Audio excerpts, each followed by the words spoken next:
Welcome back. All right, so in this video, we are going to cover the 7 key elements of whether you should buy a house for a flip or not.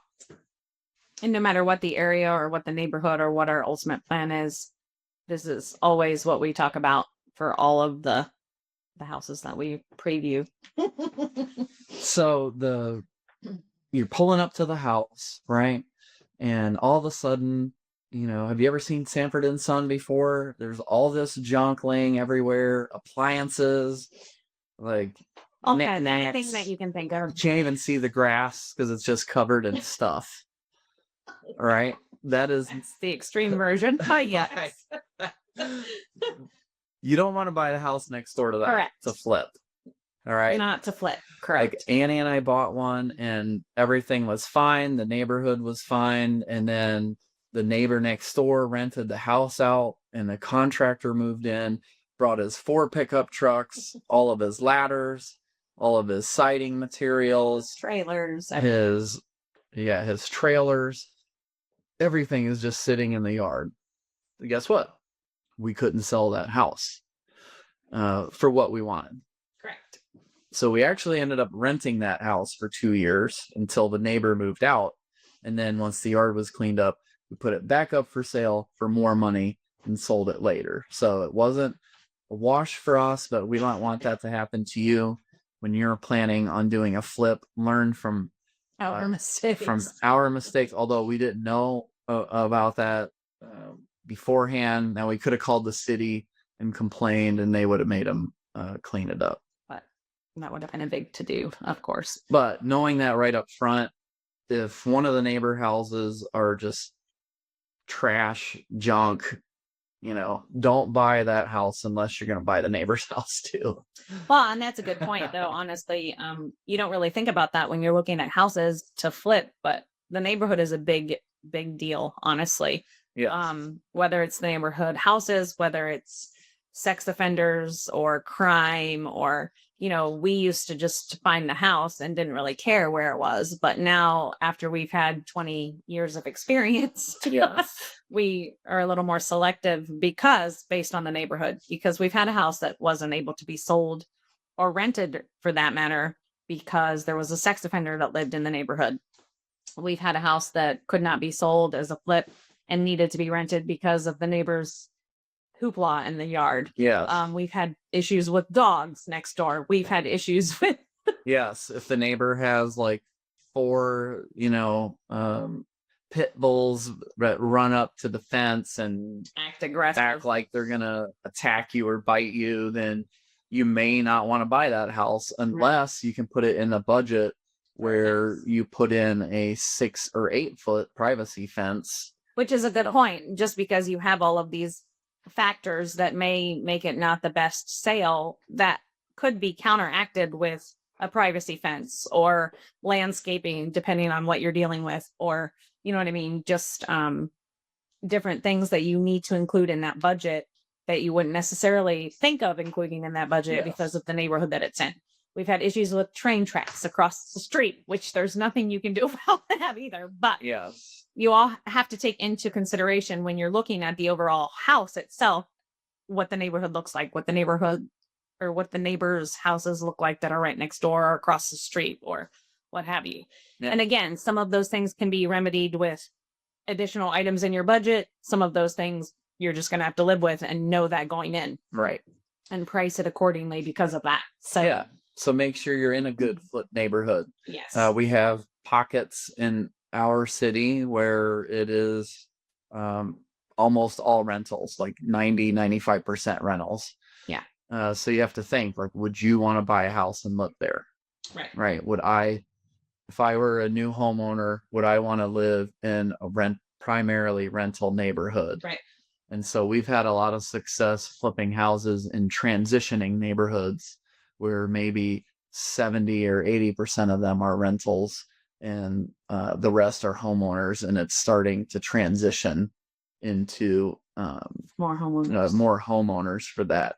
So that's number 2, know what neighborhood that you are trying to flip in. Yes, definitely. The third one is how long is it going to take to rehab? because you might buy it say in November and not have it ready until May, and the neighborhood could flip over 2 or 3 times in that time frame, which isn't typical, but it could. So you got to kind of do your due diligence and look at the overall yeah Scope of work. yes, the scope of work and the overall condition of the neighborhood, and what the trends are in that area and what the trends are as far as home sales are concerned. And your contractor may say this is a 1-year flip, right? And so if you have to run new gas lines from the street, we've had to rehab houses with just kerosene heaters and generators because we could not get gas to the property for 6 to 8 weeks. It had been vacant for so many years that the gas company cut the gas line at the street and capped it. And you can't get electric. Yeah, I was going to say you can't get electric until the gas is ready, and vice versa. So yeah, so factor in like if a typical flip is maybe 2 to 4 months, and then you figure worst case 5, and then a month on the market currently in this market, and so you're looking at a 6-month rehab.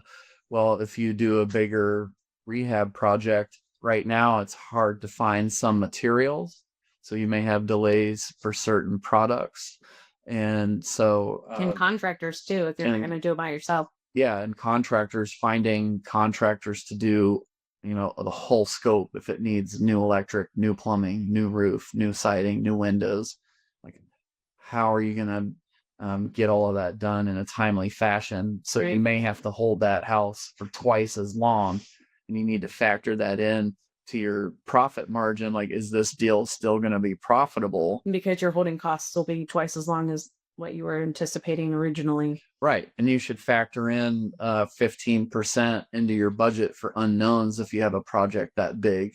Because as soon as they start ripping into stuff, you're going to find out, oh, this wall where we're going to cut out and add a slider door, Myrtle Avenue. Yep. The whole rest of the wall was eaten by termites.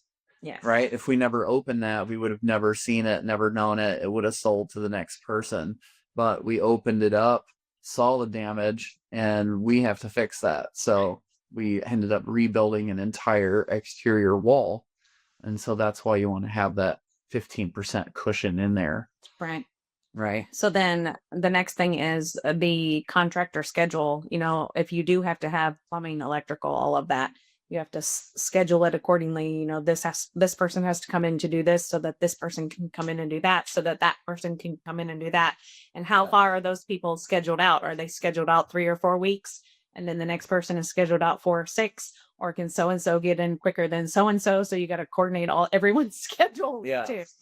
If you are GCing the project yourself. If not, then that GC that you hired has to coordinate all of that. So yes, it just kind of depends on who you're using and what you're doing and what the scope of the work.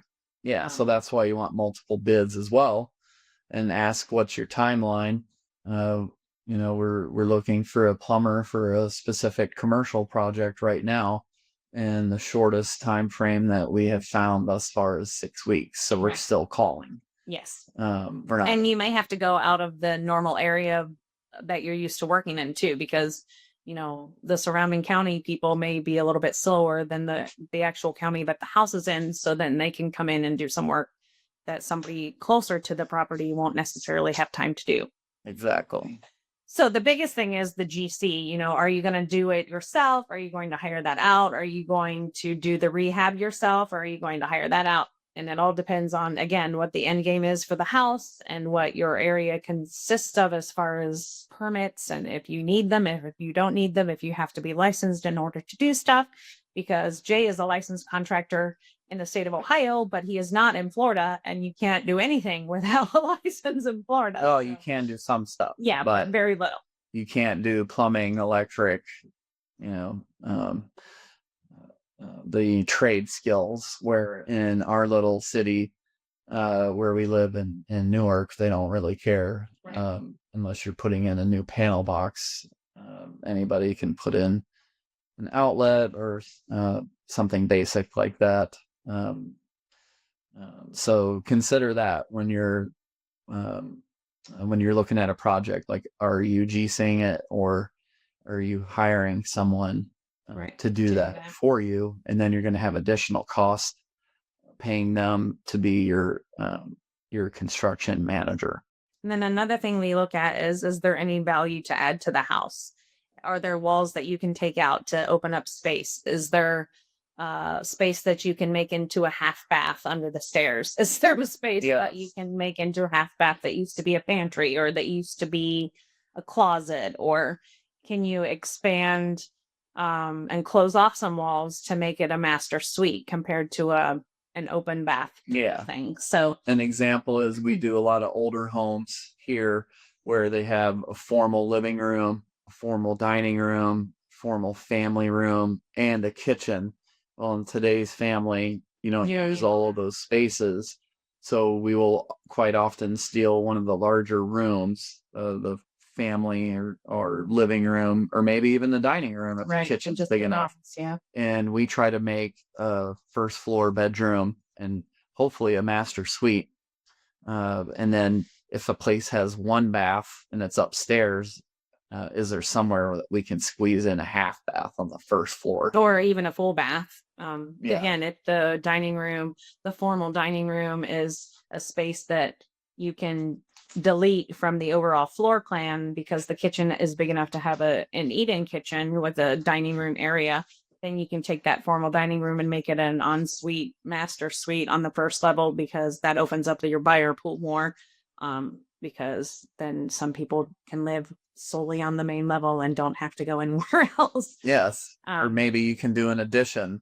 Is there a patio that you can enclose to turn into a suite? Yeah, we did an addition on the back of a garage that had a huge garage with a workshop in the back.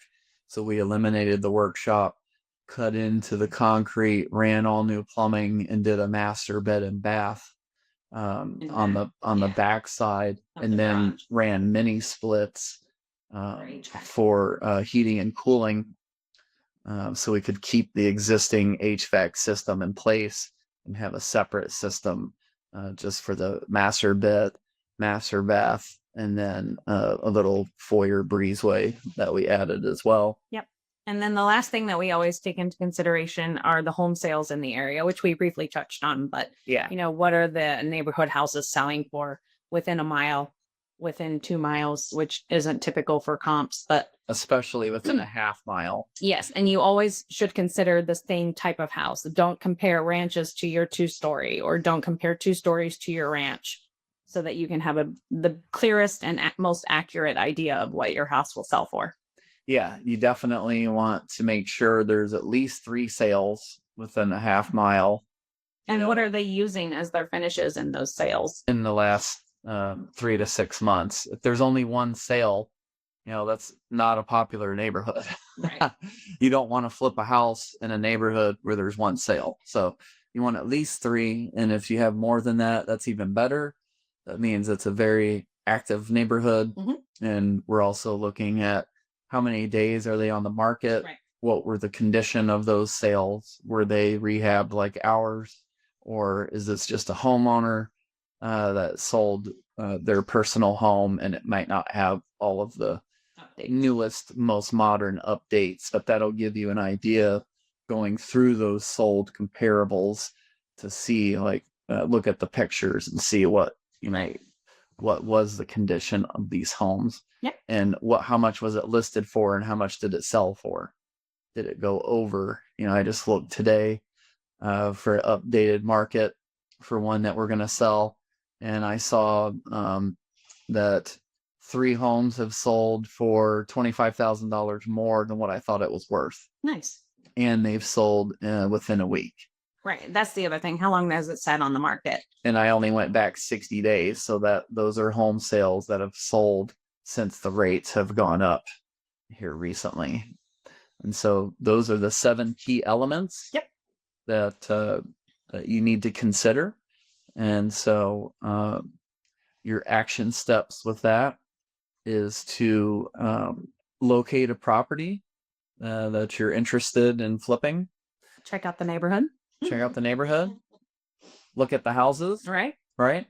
Or Check at the least the definition, pictures. If you even can't back get in, even if they're under contract or sold, you won't be able to get in the sold ones. But you can always look at the pictures that are there Yes. on realtor.com or the MLS if you have access or whatever the case may be. Yep, or Zillow. You can look on Zillow at sold, and that'll give you an idea. You'll also see off-market solds on Zillow. So that's another good option that Annie had mentioned there. So yeah, check those out and see if you got a deal. Make an offer. Hey everybody, it's Jay. This is Annie. We are so grateful for you joining us on our podcast and listening in and participating. We want to offer you this additional free bonus, and that is joining our Facebook group. Yes, where we will have other individuals, not just us, but having conversations on all things real estate, and we would love to have you join us. So just click the link below and head on over and join our group. Thanks guys, we'll see you on the other side.